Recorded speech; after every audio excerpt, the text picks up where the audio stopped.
After an outpouring of literary outrage, North Carolina County reconsiders book ban, by the Los Angeles Times, adapted by Newsella staff. Asheboro, North Carolina. If a county could blush, Randolph County just might.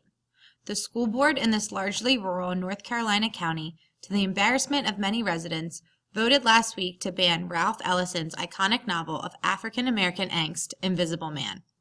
In a 5-2 vote, the board barred the book from all school libraries in the county after the mother of an 11th grader complained that the novel was too much for teenagers.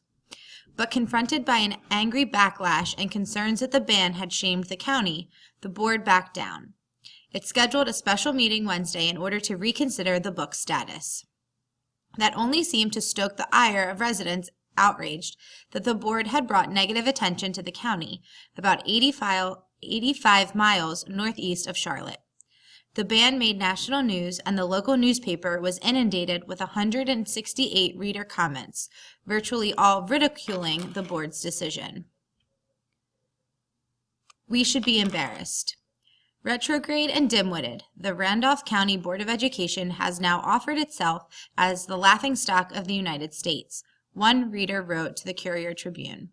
Can you imagine showing yourself off to be this low-bred and stupid in public? Another reader wrote of the board. I think we should be embarrassed, a third reader wrote. Ray Crisco, the paper's editor, says he hasn't published a letter in favor of the ban because he hasn't received anything that remotely resembles an endorsement. He said he could not recall another issue that prompted as much reader response. The board's timing was incredible. This week is the American Library Association's annual Banned Books Week, which celebrates the freedom to read. The association and the Kids' Right to Read Project sent letters to the board condemning the ban and asking that it be lifted. Proving the author's point, the book was published in 1952 and ranks number 19 on Modern Library's list of the 100 greatest novels of the 20th century. It explores the effects of racism on both its perpetrators and its victims. The unnamed narrator notes, "I am invisible, understand, simply because people refuse to see me." At the main county library here, where 23 people were on a waiting list to check out Invisible Man, the ban was a prime topic. Embarrassed? Of course I am, Pat Dillard, a hospice volunteer in Asheboro, said as she made her weekly library visit. I'm embarrassed not just for our country, but for our entire state. We're going backwards.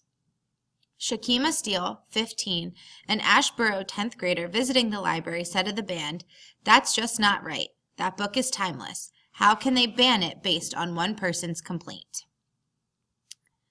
Didn't find any literary value.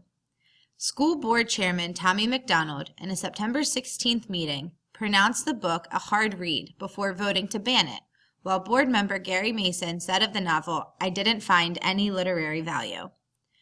Juniors at Randleman High School were asked to choose Invisible Man or one of two other books, Black Like Me by John Howard Griffin and Passing by Nella Larson, for assigned summer reading. Kimmy Yuta Parson, the mother of a junior, sent the board a 12-page letter outlining her objections to Invisible Man. This novel is not so innocent. Instead, this book is filthier, too much for teenagers, she wrote.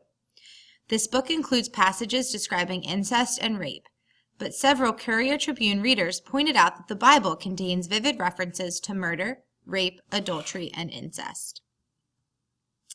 Insert heading here. Incensed by the ban, Evan Smith Rakoff, a Randolph County native and associate web editor for Poets and Writers magazine, and journalist Laura Miller persuaded the book's publisher to offer free copies to county high school students. Vintage Books, a division of Random House, is providing 100 copies of the book through the Books A Million store in Asheboro. Banning any book, but especially a great American novel like Invisible Man, just doesn't fit the values of the Randolph County I know, Rakoff said from New York, where he now lives. The people of North Carolina want their children to have open, expansive minds. Russell Peral, a Vintage spokesperson, said, "We can only hope the attempt to ban the book will bring even more readers to Ralph Ellison's magnificent novel." The Books A Million outlet here quickly sold its 10 copies of Invisible Man after the ban, and has a long waiting list for the book, said Corey Sachs, a store employee.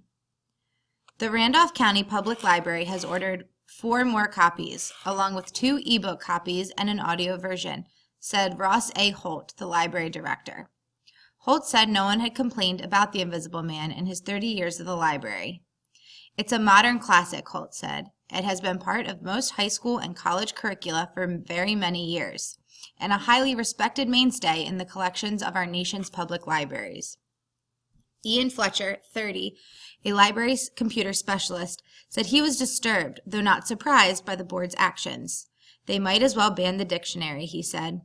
The Courier Tribune reported that board members were provided copies of the book before the September 16th meeting, but it was not clear whether all the members had actually read it.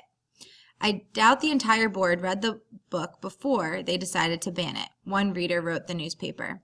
No worries, no surer way to elevate a book to the must-read list of teen readers than to ban it.